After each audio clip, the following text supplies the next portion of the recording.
Hello hello hello hello hello hello hello hello hello. सबको मेरा प्रणाम है, नमस्कार है। जल्दी से जुड़ जाइए, फिर शुरू करते हैं हम लोग आज की शानदार कक्षा। बताइए क्वेश्चन नंबर कितना है दोस्त मेरे। अब क्या दिक्कत है, अब तो 1,22,000 वैकेंसी फिर आ रहा है।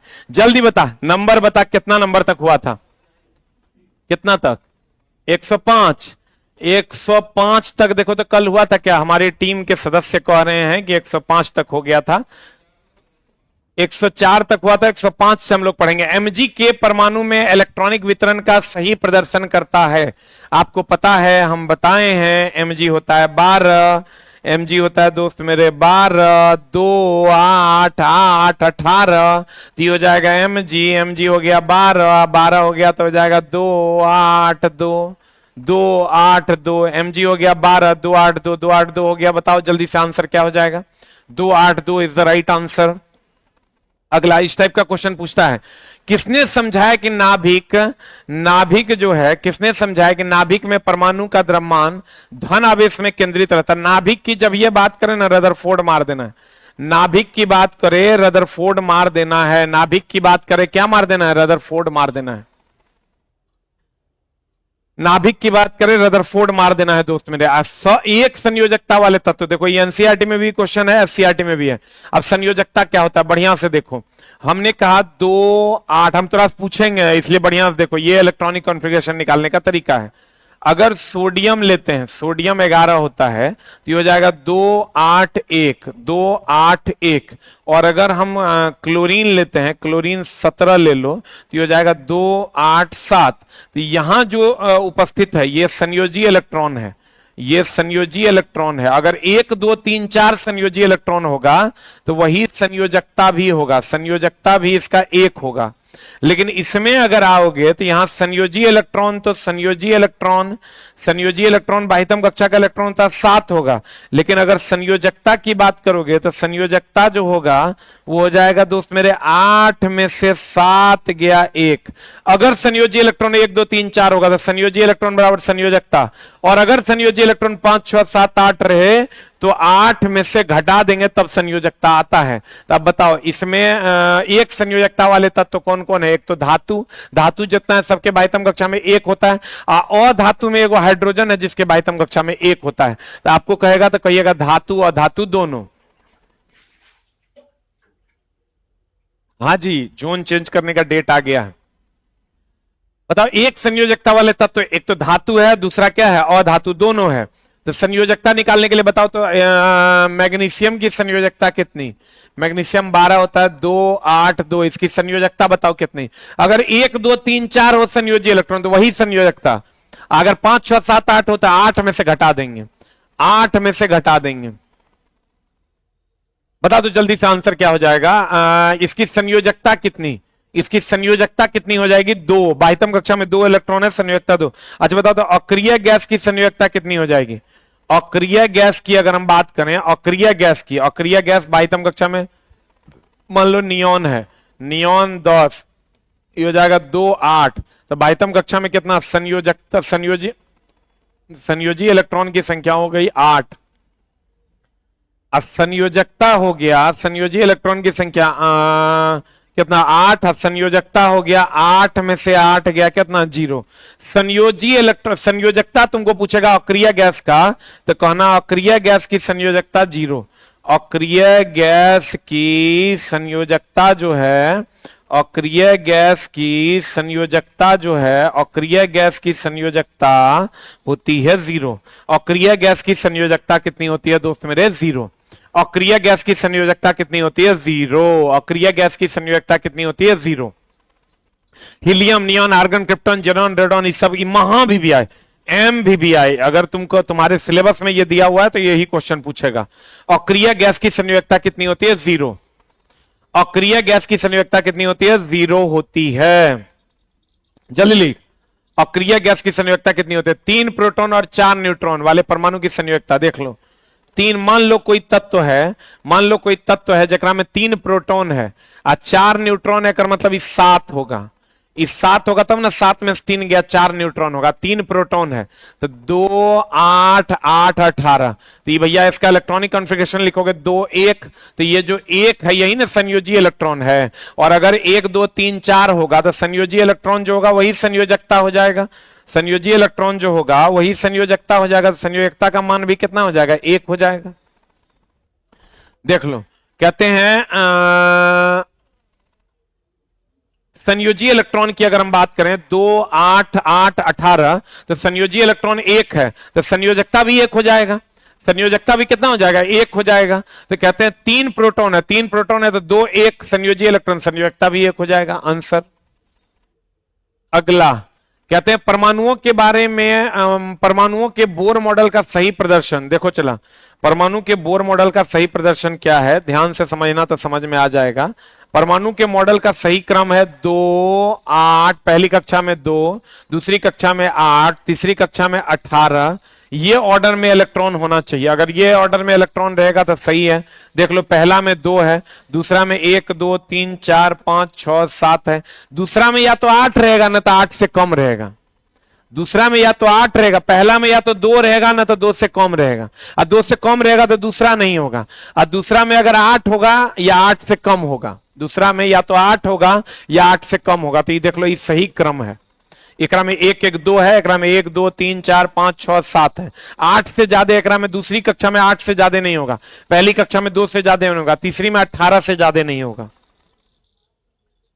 परमाणु संख्या समान होती है इलेक्ट्रॉन और प्रोटॉन। बताओ परमाणु संख्या, महा भी भी चला, हम कितना बार बोले हैं कि अगर कोई तत्व x है, इसकी परमाणु संख्या है मान लो z, परमाणु भार है मान लो x a, तो परमाणु संख्या बराबर होता है प्रोटॉन की संख्या बराबर होता है इलेक्ट्रॉन की संख्या, परमाणु संख्या बराबर होता है प्रोटॉन की संख्या बराबर होता है इलेक्ट्रॉन की संख्या।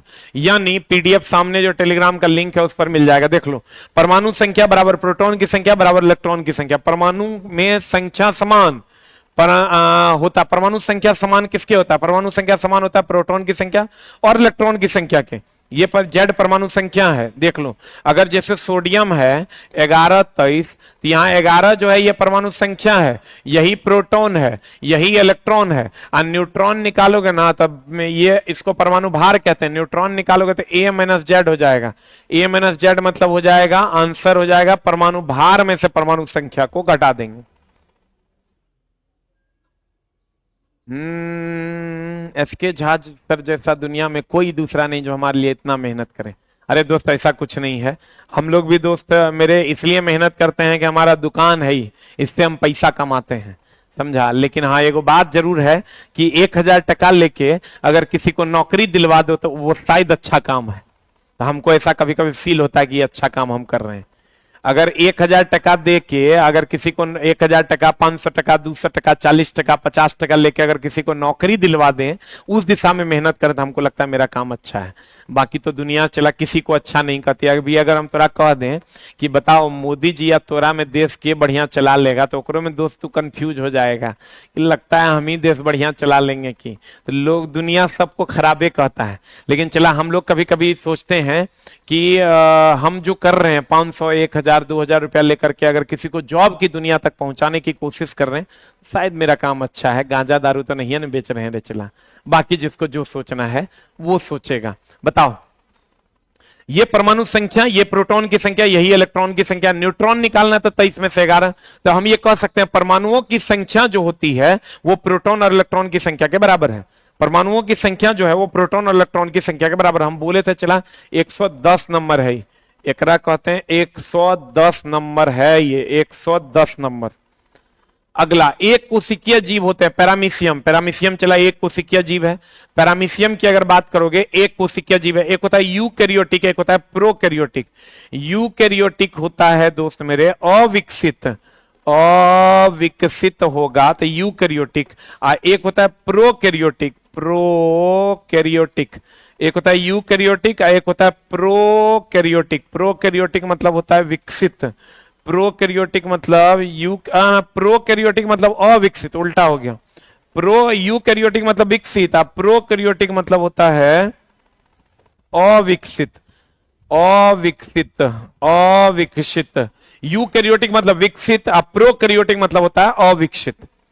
प्रोकैरियोटिक मतलब आप हमको नौकरी लग जाएगा तो मिलने आएंगे। बहुत बहुत धन्यवाद। चला जी कि आप मिलने आइएगा। एक कोशिकीय जीव होता है पैरामीशियम। यूकैरियोटिक मतलब होता है विकसित, प्रोकैरियोटिक मतलब होता है अविकसित। ऐसे भी चला, प्रो का मतलब होता है पहले, तो पहले होगा तो अविकसित होवे करेगा, पहले होगा तो अविकसित होवे करेगा। प्रो मतलब होता है पहले, पहले होगा तो अविकसित, यूकैरियोटिक होगा तो विकसित होगा, यूकैरियोटिक होगा तो क्या होगा, विकसित होगा। अगला जल्दी से लिख लो, प्रो मतलब अविकसित, यू मतलब विकसित। कोशिका का पता सर्वप्रथम, बीपीएससी टीआरई का क्वेश्चन है, बीपीएससी टीआरई का क्वेश्चन है ये, बीपीएससी टीआरई का क्वेश्चन है ये परसों का। कोशिका का पता सर्वप्रथम किसने लगाया था, रॉबर्ट हुक ने लगाया था। कोशिका का पता सर्वप्रथम किसने लगाया था, रॉबर्ट हुक ने लगाया था। कोशिका का पता सर्वप्रथम किसने लगाया था, रॉबर्ट हुक ने लगाया था। वेरी वेरी इंपॉर्टेंट, परसों का क्वेश्चन है। कोशिका का भाग नहीं है कोशिका द्रव्य, कोशिका का भाग नहीं है कोशिका द्रव्य, कोशिका द्रव्य कोशिका का भाग नहीं है। माइटोकॉन्ड्रिया है, माइटोकॉन्ड्रिया को पावर हाउस कहते हैं। चला, माइटोकॉन्ड्रिया एटीपी का निर्माण करता है, एटीपी का निर्माण करता है, माइटोकॉन्ड्रिया एटीपी का निर्माण करता है और इसको power house of the cell कहते हैं, power house of the cell, विद्युत गृह के नाम से जाना जाता है। और एटीपी को देखो, कुछ कुछ पॉइंट जो पूछा जाता है, एटीपी को ऊर्जा मुद्रा भी कहते हैं, एटीपी को ऊर्जा मुद्रा भी कहते हैं। आज चला एक क्वेश्चन मिला है, जंग, जंग का फॉर्मूला होता है, लोहे पर जो जंग लगता है। क्वेश्चन बीपीएससी तैयारी में भी पूछा, सब जगह पूछता है। अब ये नहीं कहना कि बीपीएससी तैयारी में पूछा, हम तो उसका तैयारी नहीं करते, काहे पढ़ा रहे। अरे दुष्ट, सबका क्वेश्चन सेम है, जनरल कॉम्पिटिशन में सबका क्वेश्चन सेम है। खाली रेलवे का तैयारी करोगे तो थोड़ा सा अप लेवल में जाके पढ़ना पड़ेगा। एटीपी को ऊर्जा मुद्रा के नाम से जानते हैं, लाइसोसोम, राइबोसोम को प्रोटीन फैक्ट्री के नाम से जानते हैं, राइबोसोम को प्रोटीन फैक्ट्री के नाम से जानते हैं, प्रोटीन फैक्ट्री के नाम से जानते हैं। अब प्रोटीन की अगर हम बात करें तो ये वृद्धि के लिए जिम्मेवार है। लाइसोसोम आत्महत्या की थैली है, लाइसोसोम की अगर हम बात करें, लाइसोसोम, लाइसोसोम आत्महत्या की थैली है, लाइसोसोम आत्महत्या की थैली है, लाइसोसोम आत्महत्या की थैली। एटीपी ऊर्जा मुद्रा के नाम से जानते हैं, राइबोसोम की अगर हम बात करें प्रोटीन फैक्ट्री के नाम से जानते हैं, लाइसोसोम आत्महत्या की थैली है, लाइसोसोम आत्महत्या की थैली है। माइटोकॉन्ड्रिया एटीपी का निर्माण करता है।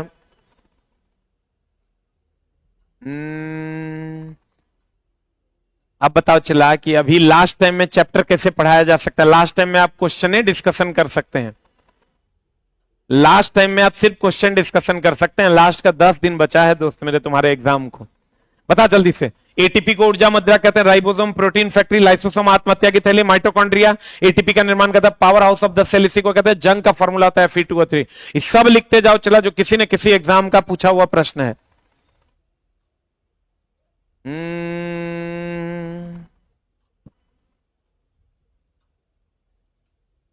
हो गया?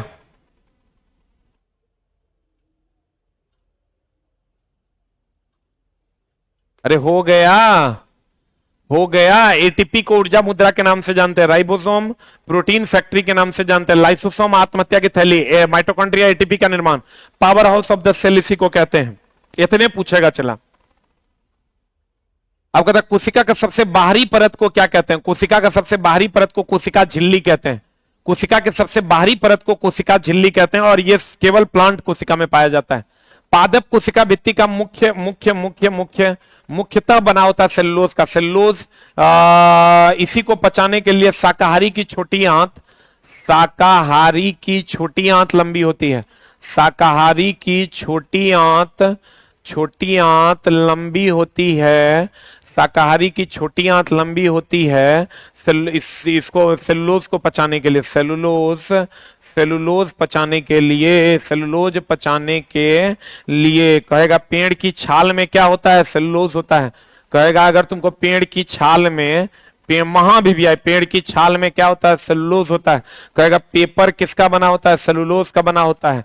और शाकाहारी की छोटी आंत लंबी होती है किसको पचाने के लिए, सेलुलोज को पचाने के लिए। अब पादप की कोशिका भित्ति मुख्यतः किसकी बनी होती है, सेलुलोज की बनी होती है। पेड़ की छाल किसकी बनी होती है, सेलुलोज की।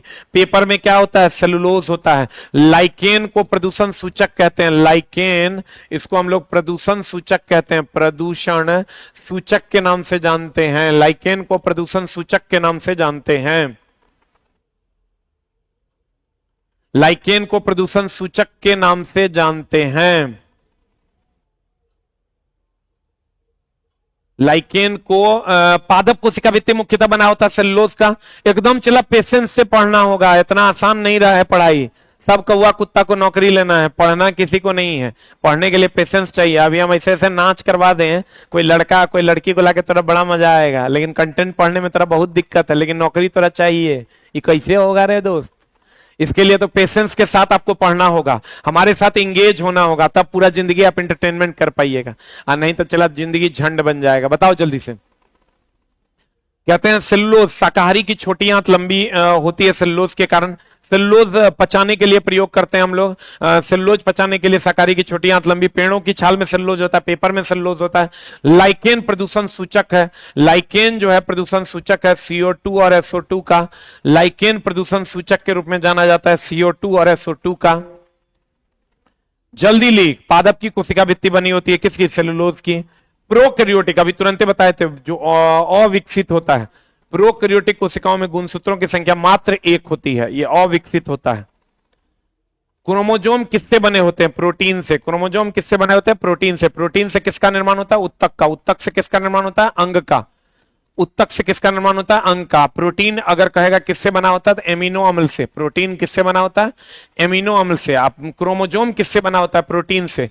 क्रोमोजोम में भी एक चीज ध्यान रखिएगा, एक्स क्रोमोजोम का आकार बड़ा होता है, वाई क्रोमोजोम का आकार छोटा होता है। एक्स क्रोमोजोम का आकार बड़ा होता है और वाई क्रोमोजोम का आकार छोटा होता है। देख लो, क्रोमोजोम की अगर हम बात करें, एक्स क्रोमोजोम का आकार बड़ा होता है, वाई क्रोमोजोम का आकार छोटा होता है। एमिनो अम्ल से प्रोटीन का, प्रोटीन से उत्तक का, उत्तक का से अंग का निर्माण होता है। एमिनो अम्ल से प्रोटीन का, प्रोटीन से उत्तक का, उत्तक से अंग का निर्माण होता है। क्रोमोजोम किससे बना होता है? क्रोमोजोम दोस्त मेरे एक्स ग्रेटर देन वाई है, ये एमिनो अम्ल से बना होता है। एमिनो अम्ल से प्रोटीन, प्रोटीन से उत्तक, उत्तक से अंग। एमिनो अम्ल उत्तक, उत्तक से अंग बनता है। प्रोटीन हमारे शरीर को, प्रोटीन हमारे शरीर में वृद्धि के लिए, प्रोटीन हमारे शरीर में वृद्धि के लिए जिम्मेवार है। प्रोटीन हमारे शरीर में वृद्धि के लिए जिम्मेवार है। और अगर हम बात करें, प्रोटीन हमारे शरीर में वृद्धि के लिए जिम्मेवार है। और विटामिन जो है, विटामिन अगर हम बात करें रोग से लड़ने के लिए, विटामिन की अगर हम बात करें तो रोग से लड़ने के लिए विटामिन की जरूरत है। और खास करके कौन सा vitamin? Vitamin C. Vitamin C की जरूरत होती है रोग से लड़ने के लिए। घाव भरने के लिए भी, घाव भरने के लिए भी विटामिन सी। घाव भरने के लिए कौन चला? घाव भरने के लिए विटामिन सी। घाव भरने के लिए विटामिन सी। घाव भरने के लिए कौन विटामिन? विटामिन सी। आई तो पता होगा। बताओ, रक्त का थक्का, रक्त का थक्का, रक्त का थक्का की अगर हम बात करें, रक्त का थक्का के लिए बताओ जल्दी से। इस सबको पता होता है, अगर तोरा नहीं पता तो दुष्ट है। महासरल क्वेश्चन। रक्त का थक्का कौन? जल्दी बता। यहां देख लो, घाव भरने के लिए कौन? Vitamin C. प्रोटीन शरीर में वृद्धि, विटामिन सी जो है रोग से लड़ने। इसीलिए कोरोना के टाइम में देख रहा विटामिन सी। सीधी बात, नो बकवास, सिर्फ पढ़ाई। कोरोना के टाइम में विटामिन सी का टेबलेट काहे दिया जाता था? क्योंकि विटामिन सी से रोग से लड़ने की क्षमता मिलती है। हाँ, वेरी गुड। विटामिन के, रोग से लड़ने, रक्त का थक्का विटामिन के, रक्त का थक्का विटामिन के। घाव भरने के लिए विटामिन सी, रोग से लड़ने के लिए भी विटामिन सी। प्रोटीन के लिए शरीर की वृद्धि। एमिनो अम्ल से प्रोटीन, प्रोटीन से उत्तक, उत्तक से किसका? अंग। एमिनो अम्ल से प्रोटीन, प्रोटीन से उत्तक, उत्तक से किसका? अंग का निर्माण होता है। क्रोमोजोम में एक्स क्रोमोजोम का आकार बड़ा होता है, वाई क्रोमोजोम का आकार छोटा होता है। एक्स क्रोमोजोम का आकार बड़ा होता है, वाई क्रोमोजोम का आकार छोटा होता है। ल्यूकोप्लास्ट, बताओ जल्दी से। ल्यूकोप्लास्ट का मुख्य काम है संचय, भोजन का संचय करना। क्रोमोप्लास्ट का काम है, क्रोमोप्लास्ट की अगर हम बात करें तो ये प्रकाश संश्लेषण में मदद करता है। एगो चीज और ध्यान रखना चला, क्वेश्चन पूछता है हीमोग्लोबिन में कौन है? हीमोग्लोबिन में अगर पूछेगा तुमको, हीमोग्लोबिन में कौन है? हीमोग्लोबिन में दोस्त मेरे आयरन है। हीमोग्लोबिन में आयरन है। साइनोकोबालामीन में कोबाल्ट है। साइनोकोबालामीन में कोबाल्ट है। साइनोकोबालामीन में क्या है? कोबाल्ट है। हीमोग्लोबिन में कौन है? आयरन है। साइनोकोबालामीन में क्या है? कोबाल्ट है। और उसके बाद आ जाओ, हीमोग्लोबिन में आयरन है, साइनोकोबालामीन में क्लोरोफिल में मैग्नीशियम है। ये 3 गो तत्व चला तुमको पूछेगा। क्लोरोफिल में मैग्नीशियम है, क्लोरोफिल में मैग्नीशियम है।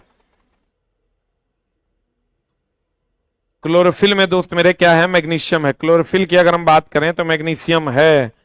क्लोरोफिल में मैग्नीशियम है। क्लोरोफिल में क्या होता है? मैग्नीशियम। देख लो, ये पूछबे करेगा। हीमोग्लोबिन में आयरन है, साइनोकोबालामीन में कोबाल्ट है, और क्लोरोफिल में मैग्नीशियम है। क्लोरोफिल में क्या है? मैग्नीशियम है। आपका तरीका पूरे भारत में अलग है।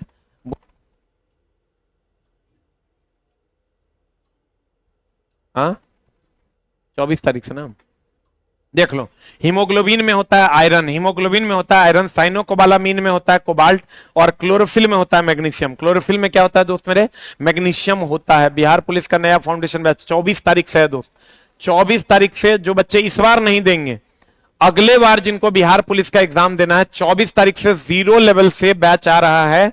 इसका फी है 999 रुपया। ऑल सब्जेक्ट कंप्लीट, नया सिलेबस के हिसाब से। और फीस हम इसलिए ले रहे हैं चला कि हम कोशिश करेंगे कि इससे आपकी नौकरी लग जाए।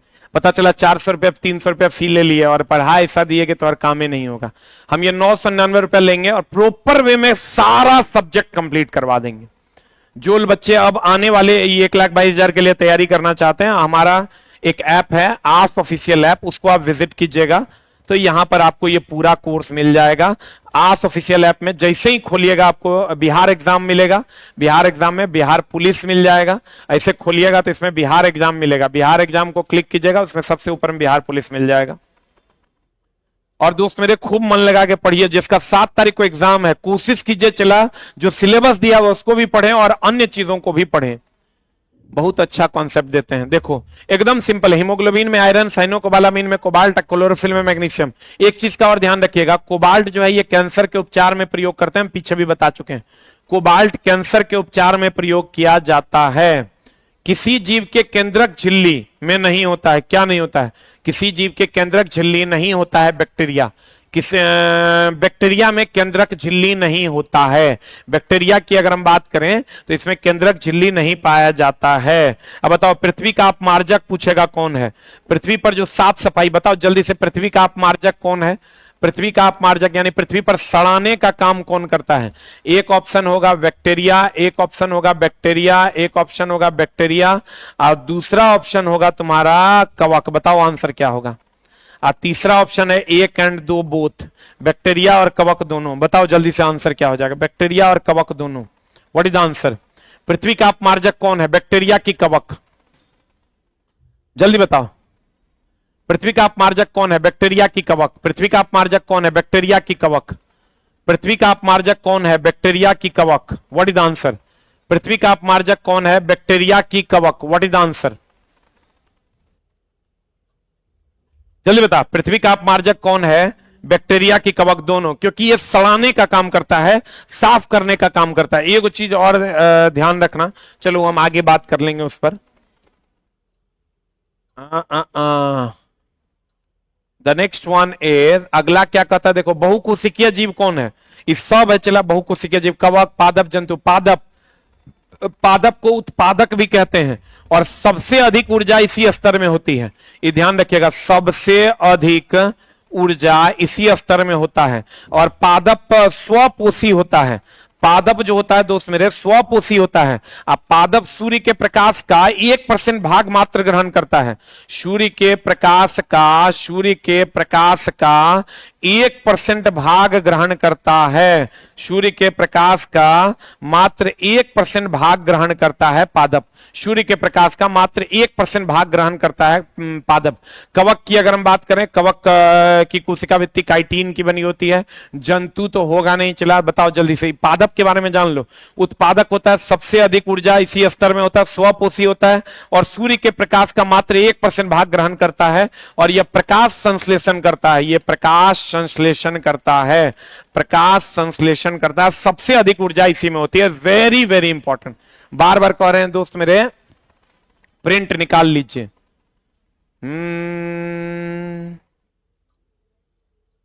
हो गया?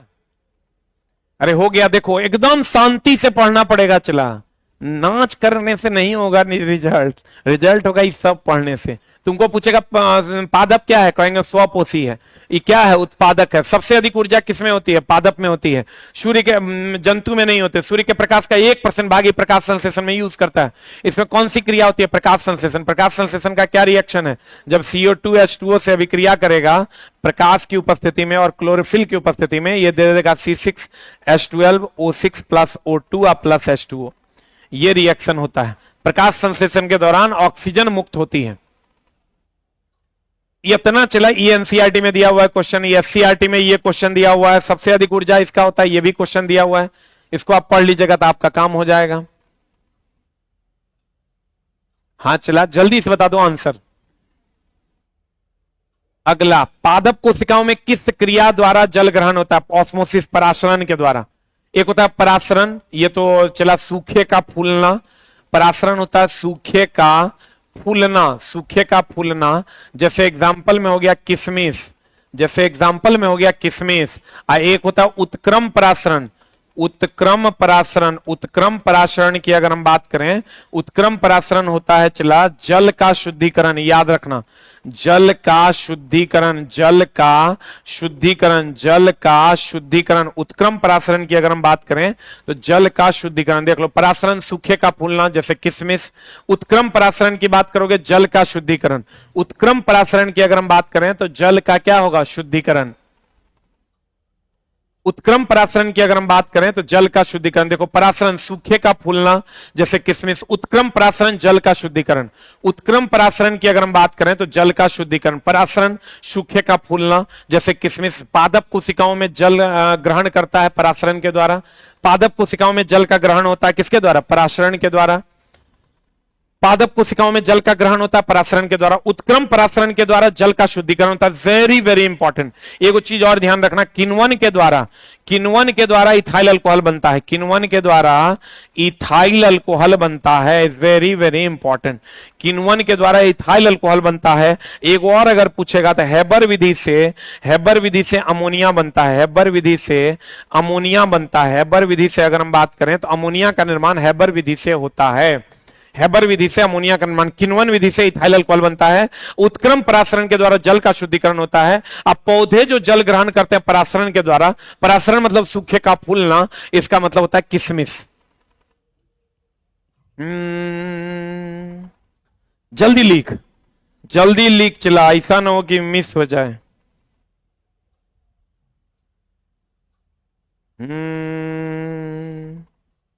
संभल जरा, फिर मोहब्बत करने। जल्दी बता, सूखे का फैलना। चला, एक लाइन में जान लो दोस्त मेरे। अच्छा चला, एक क्वेश्चन देते हैं हम, जल्दी से बताना। पीने वाला अल्कोहल कौन है,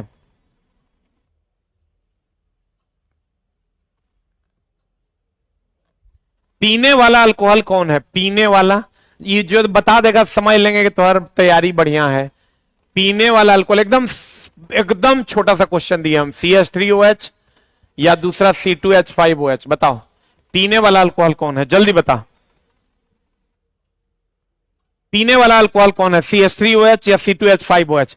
पीने वाला अल्कोहल कौन है, CH3OH या C2H5OH। जल्दी बता, पीने वाला अल्कोहल कौन है, CH3OH या C2H5OH। जल्दी बताओ, व्हाट इज द आंसर। पीने वाला अल्कोहल कौन है, CH3OH या C2H5OH। पीने वाला अल्कोहल है दोस्त मेरे C2H5OH, एकदम सबको पता होगा। इथाइल अल्कोहल पीने वाला है। ये जो मिथाइल अल्कोहल है, जहरीला अल्कोहल के नाम से जाना जाता है। मिथाइल अल्कोहल जहरीला अल्कोहल के नाम से जाना जाता है। एक चीज और ध्यान रखना चला, CO2, इसको हम लोग शुष्क बर्फ के नाम से जानते हैं। वहां भी आए, पूछ देगा तो हमरा नहीं कहना कि सर आप बताए नहीं थे। और ये ऊर्ध्वपातित पदार्थ है। ऊर्ध्वपातित पदार्थ हम बोले थे ठोस से सीधे गैस में बदल जाता है। ऊर्ध्वपातित पदार्थ है, ये ऊर्ध्वपातित पदार्थ है, अर्थात ठोस से सीधे गैस में बदल जाता है। ठोस से सीधे गैस में बदल जाता है ऊर्ध्वपातित पदार्थ। देख लो, CO2 शुष्क बर्फ है, ऊर्ध्वपातित पदार्थ है, ठोस से सीधे गैस में बदल जाता है। ठोस से सीधे गैस में बदल जाता है। CO2 को शुष्क बर्फ कहते हैं, ये ऊर्ध्वपातित पदार्थ है और ठोस से सीधे गैस में बदल जाता है। कहता 30 मिनट हो गया, पता ही नहीं चला सर। जल्दी से बता दो। CO2 को शुष्क बर्फ कहते हैं, ऊर्ध्वपातित पदार्थ है, ठोस से सीधे गैस में बदल जाता है। Very very important, very very important. पूछ देगा तो इन्हें कहना कि सर आपके नोट्स में नहीं था, पूछ देगा तो ये हम अलग से लिखा दिए हैं, तो अलग से जो लिखाए ओकरो देखना। आने तक कुछ बच्चा की करेगा जानता है, PDF खाली जो हम दे दिए ओकरा ले जाएगा और दे रट्टा मार लेगा। हम चला तुम समझ लो, अगर ये 122 नंबर पॉइंट पे है ना, तो अभी तक में हम 400 लाइन लिखा चुके हैं। और वो क्या करेगा, उतने रटेगा, बाहर निकलेगा, कहेगा झा सर के मटेरियल से था ही नहीं, झार सर के मटेरियल से था ही नहीं, तो ये चला, इसे नहीं चलेगा। हम जो पढ़ा रहे हैं उसको भी नोट करना। कोशिका के से विभिन्न अणुओं के अंदर या बाहर आना किस क्रिया के द्वारा होता है? विसरण क्रिया के द्वारा। कोई भी कोशिका के अंदर कोई चीज जाएगा या कोशिका से बाहर कोई चीज जाएगा, यह क्रिया विसरण होती है। विसरण सबसे ज्यादा गैस में होता है, उससे कम द्रव में होता है, ठोस में विसरण नहीं होता है। अब विसरण की अगर हम बात करें तो विसरण का मतलब होता है घुलने मिलने का गुण। तो बताओ सबसे ज्यादा जो घुलने मिलने का गुण होता है वो किसमें होता है? गैस में होता है। उससे कम किसमें होता है? द्रव में होता है। अब विसरण जो होता है जब भी होगा, ताप बढ़ने से विसरण बढ़ता है। ताप बढ़ने से विसरण जो है वो बढ़ता है। ताप बढ़ने से विसरण जो है वो बढ़ता है। ताप बढ़ने से विसरण बढ़ता है। विसरण सबसे ज्यादा गैस में होता है, उससे कम द्रव में होता है। ताप बढ़ने से विसरण का मान जो होता है वो बढ़ता है। ताप बढ़ने से विसरण का मान बढ़ता है। विसरण सबसे ज्यादा होता है गैस में, उससे कम होता है द्रव में। विसरण की अगर हम सबसे ऊपर में टेलीग्राम का लिंक लगा हुआ, इसमें PDF मिल जाएगा। देखो विसरण ज्यादा होता है गैस में, उससे कम होता है द्रव में। घुलने मिलने का गुण विसरण कहलाता है। ताप के बढ़ने से विसरण का मान क्या होगा? बढ़ेगा। ताप के बढ़ने से विसरण का मान क्या हो जाएगा दोस्त मेरे? बढ़ेगा। गैस में ज्यादा होता है, द्रव में कम होता है। गैस में ज्यादा होता है, द्रव में कम होता है। घुलने मिलने का गुण विसरण कहलाता है। ताप के बढ़ने से विसरण का गुण बढ़ जाता है। ताप के बढ़ने से विसरण का गुण क्या हो जाता है दोस्त मेरे? बढ़ जाता है। ताप के बढ़ने से विसरण का गुण क्या हो जाता है? बढ़ता। बताओ विसरण, बताओ अगर तुमको ऐसा क्वेश्चन दे दे विसरण अधिक होगा, एक ऑप्शन दे दे मेथी पाउडर में, ये आपके SCERT में दिया हुआ है मेथी पाउडर में। दूसरा दे दे अगरबत्ती के धुएं में। बताओ अगरबत्ती के धुएं में, अगरबत्ती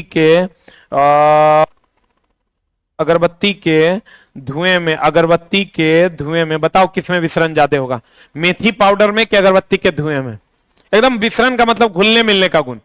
विसरण का मतलब होता है घुलने मिलने का गुण। बताओ विसरण अधिक होगा किसमें? मेथी पाउडर में कि अगरबत्ती के धुएं में? किसमें? जल्दी बताओ विसरण किसमें ज्यादा होगा? अगरबत्ती के धुएं में कि मेथी पाउडर में? जल्दी बता विसरण किसमें ज्यादा होगा? अगरबत्ती के धुएं में कि मेथी के पाउडर में? तो दोस्त मेरे अगरबत्ती के धुएं में विसरण ज्यादा होगा। अगरबत्ती के धुएं में विसरण ज्यादा होगा, चूंकि ये गैस है। चूंकि ये क्या है दोस्त मेरे? गैस है। अगला, केंद्रक के अंदर कौन सा पदार्थ मौजूद होता है? प्रोटीन। केंद्रक के अंदर प्रोटीन होता है। प्रोटीन कहेगा किससे बनता है? तो कहेंगे राइबोसोम से बनता है। राइबोसोम को प्रोटीन फैक्ट्री के नाम से जानते हैं। शरीर में वृद्धि के लिए क्या जिम्मेवार है? इसीलिए बॉडी बिल्डर सब देखना प्रोटीन पाउडर खाता है। शरीर में वृद्धि के लिए क्या जिम्मेवार है? प्रोटीन जिम्मेवार है। शरीर में वृद्धि के लिए क्या जिम्मेवार है? Protein, ribosome, protein factory.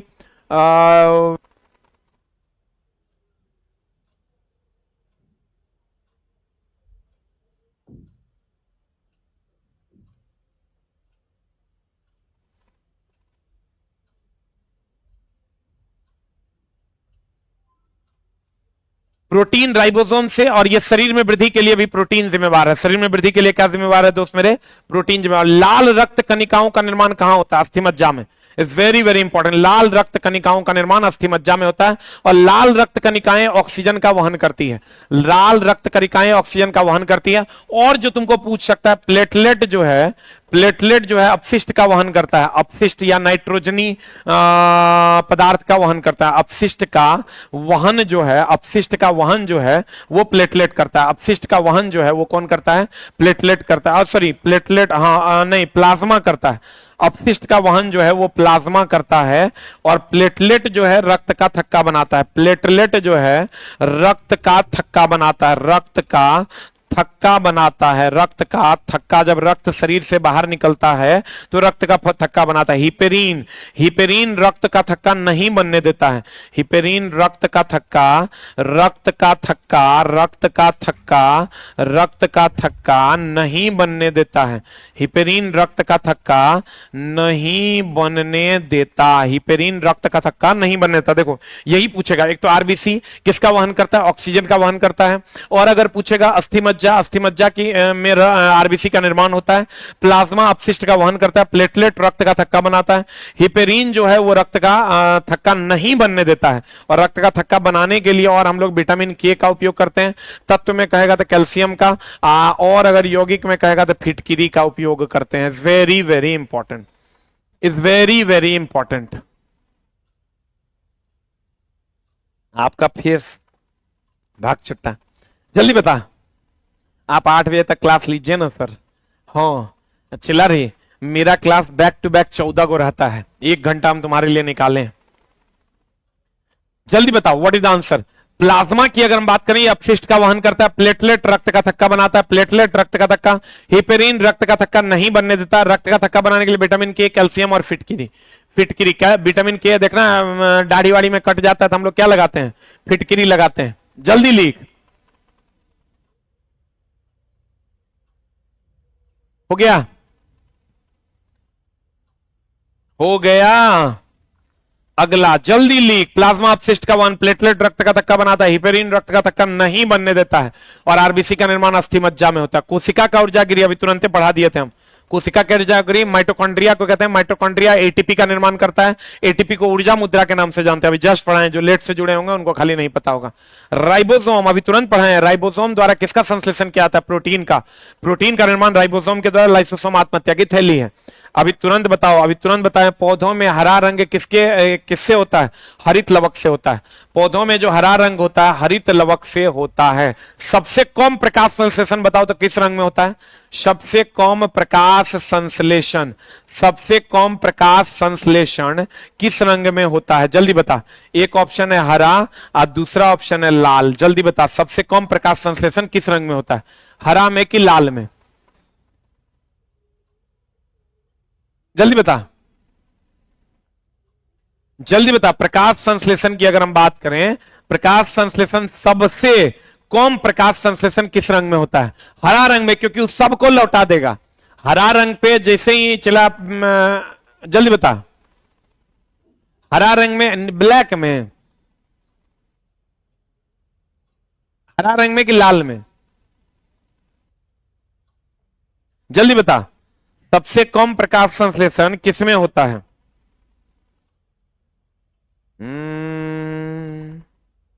संभल जरा, जल्दी बता। सबसे कम प्रकाश संश्लेषण किस रंग में होता है, जल्दी बता, व्हाट इज द आंसर। सबसे कम प्रकाश संश्लेषण किस रंग में होता है, जल्दी बता, व्हाट इज द आंसर।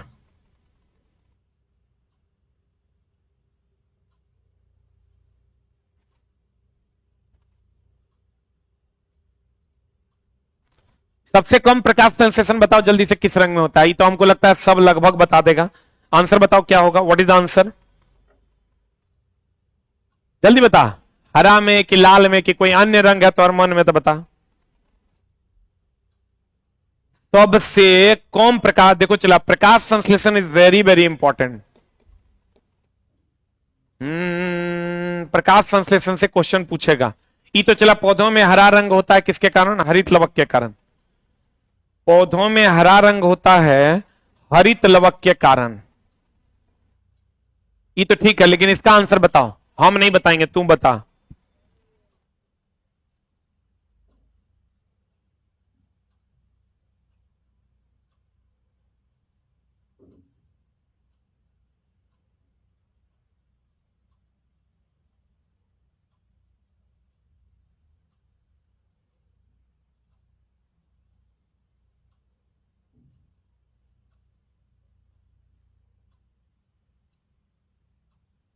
अब देखो चला, सबसे हरा में अगर हम बात करें, देखो ये हम थोड़ा बढ़िया से पढ़ा देते हैं, बढ़िया से समझ लो इसको। प्रकाश संश्लेषण की अगर बात करें, सबसे कम, सबसे कम होता है प्रकाश संश्लेषण बैगनी रंग में, सबसे अधिक प्रकाश संश्लेषण होता है, चला पढ़ लो, एकदम पूछेगा, सबसे अधिक प्रकाश संश्लेषण होता है लाल में, और नहीं होता है हरा में, क्योंकि हरा रिफ्लेक्ट कर देता है। और प्रकाश संश्लेषण का उत्पाद क्या है? उत्पाद है carbohydrate, carbohydrate, carbohydrate, carbohydrate and oxygen. अब प्रकाश संश्लेषण का अभिकारक की अगर बात करोगे, जो हम इसमें यूज करते हैं, अभिकारक है CO2 प्लस H2O। प्रकाश संश्लेषण केवल और केवल दिन में होता है, क्योंकि दिन में सूर्य का प्रकाश होता है। लेकिन अगर वही कह दे श्वसन के बारे में कि पौधों में श्वसन कब होता है, तो पौधों में श्वसन दिन एंड रात दोनों में होता है। पौधों में श्वसन की बात करोगे तो दिन और रात दोनों में होता है। प्रकाश संश्लेषण सबसे कम बैगनी में, सबसे अधिक लाल में, नहीं होता है हरा में। उत्पाद इसका है कार्बोहाइड्रेट और ऑक्सीजन। अभिकारक के रूप में हम लोग CO2 और H2O का यूज करते हैं। श्वसन दिन और रात दोनों में होता है। प्रकाश संश्लेषण केवल दिन में होता है। प्रकाश संश्लेषण केवल दिन में होता है। हाँ एकदम सही है, वेरी गुड।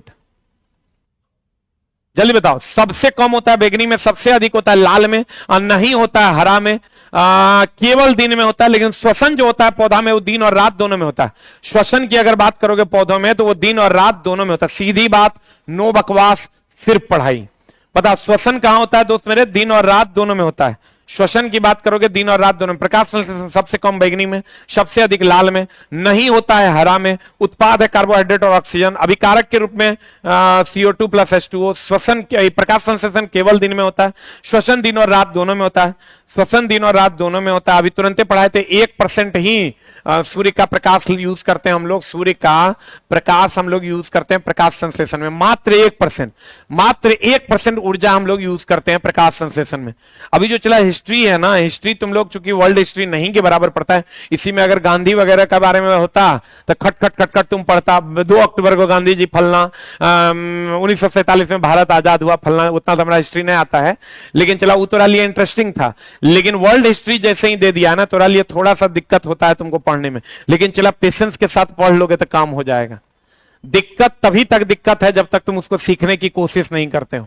साइकिल चलाना भी बहुत लोगों के लिए कठिन है, अब बहुत लोगों के लिए मजाक है। अब दोस्तों डिपेंड करता है कि जो सीख लिया उसके लिए मजाक है। जल्दी लिख। प्रकाश संश्लेषण केवल दिन में होता। मानव शरीर की सबसे बड़ी कोशिका कौन सी है? डिंब कोशिका। मानव शरीर की सबसे बड़ी कोशिका कौन सी कोशिका है दोस्त मेरे? डिंब कोशिका। जंतु कोशिका में प्रोटोप्लाज्म तथा अन्य वातावरण के बीच रोधिका को क्या कहा जाता है? प्लाज्मा मेम्ब्रेन कहा जाता है। जंतु कोशिका और प्रोटोप्लाज्म तथा अन्य वातावरण के बीच रोधिका को क्या कहा जाता है? इसको हम लोग प्रोटोप्लाज्म के नाम से जानते हैं। ग्लूकोज, हाँ उसी को कार्बोहाइड्रेट मतलब ग्लूकोज ही हुआ। चला हो गया। उसको हम प्लाज्मा मेम्ब्रेन कहते हैं। कोशिका की उपस्थिति में प्लाज्मा झिल्ली किससे या किनसे निर्मित होता है? प्रोटीन और लिपिड से। ध्यान रखना चला, प्लाज्मा झिल्ली निर्मित होता है प्रोटीन और लिपिड से। लिपिड एक प्रकार का वसा है और इस शरीर की वृद्धि के लिए जिम्मेवार है।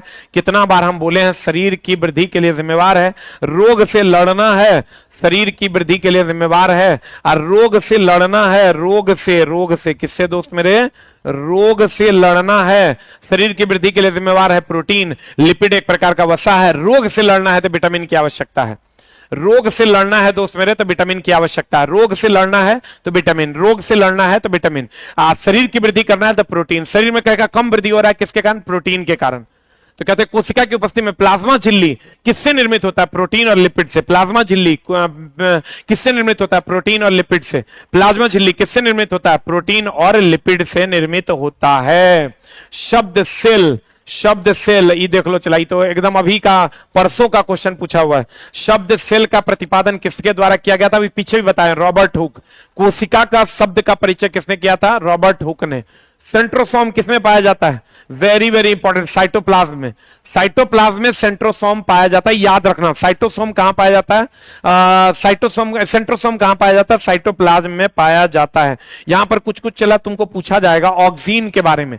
ऑक्सीन जो है ये प्रकाश संवेदी हार्मोन है, ये ध्यान रखना दोस्त मेरे। ऑक्सीन की अगर हम बात करें, ऑक्सीन की अगर हम बात करें तो ये प्रकाश संवेदी हार्मोन है। सूरजमुखी वगैरह का पौधा प्रकाश संवेदी हार्मोन है। अगर पूछे तुमको साइटोकाइनिन के बारे में, साइटोकाइनिन के बारे में, तो साइटोकाइनिन कोशिका विभाजन के लिए जिम्मेवार है। साइटोकाइनिन कोशिका विभाजन के लिए जिम्मेवार है। और अगर तुमको पूछे एब्सेसिस अम्ल के बारे में, तो पतझड़ इस एब्सेसिस अम्ल के बारे में, एब्सेसिस अम्ल के बारे में, तो पतझड़ जो है वो एब्सेसिस अम्ल के कारण होता है। पतझड़ की अगर हम बात, ऑक्सीन प्रकाश संवेदी हार्मोन है, ऑक्सीन प्रकाश संवेदी हार्मोन है। साइटोकाइनिन की अगर हम बात करें ये कोशिका विभाजन के लिए जिम्मेवार है। सब एब्सेसिस अम्ल की अगर हम बात करें पतझड़ के लिए जिम्मेवार है। जिब्रेलिन वृद्धि के लिए,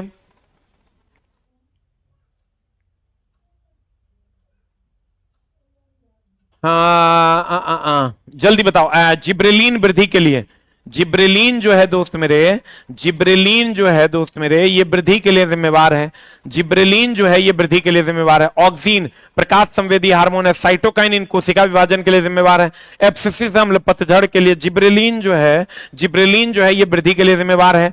और यहां देख दिया तुमको साइटोप्लाज्म। सेंट्रोसोम किसमें पाया जाता है? साइटोप्लाज्म में पाया जाता है। सेंट्रोसोम किसमें पाया जाता है? साइटोप्लाज्म में पाया जाता है। सेंट्रोसोम किसमें पाया जाता है? साइटोप्लाज्म में। ऑक्सीन प्रकाश संवेदी हार्मोन, सूरजमुखी वगैरह है उसमें ऑक्सीन पाया जाता है। सूरजमुखी वगैरह में ऑक्सीन। साइटोकाइनिन कोशिका विभाजन। एब्सेसिस अम्ल के कारण पतझड़ होता है। और जिब्रेलिन बोले तो वृद्धि, जिब्रेलिन बोले तो वृद्धि, जिब्रेलिन बोले तो क्या? वृद्धि, जिब्रेलिन बोले तो क्या? वृद्धि, जिब्रेलिन बोले तो क्या? वृद्धि। जल्दी से लिख लो। ऑक्सीन प्रकाश में कहेगा सूरजमुखी का पौधा फूल जो है वो कैसे मुड़ जाता है? तो सूरज, अच्छा बताओ सूरजमुखी एक पुष्पी है, मोनोकार्पिक है कि डाइकार्पिक है? सूरजमुखी मोनोकार्पिक मतलब, मोनो मतलब होता है एक, सूरजमुखी क्या है बताओ? एक ऑप्शन है मोनोकार्पिक, दूसरा ऑप्शन है डाइकार्पिक। एकदम चला तुम, हमको लगता है, उम्मीद करते हैं तुम सोच पा रहा होगा। सूरजमुखी का जो है एक बार देता है पुष्प की दो बार देता है पुष्प? जल्दी बता। सूरजमुखी एक बार की दो बार? जल्दी बता। सूरजमुखी एक बार, मोनोकार्पिक की डाइकार्पिक? मोनो का मतलब एक, डाई का मतलब दो। दोस्त मेरे दो चीजें हैं। आज की कार्रवाई हम लोग यहीं तक रखेंगे।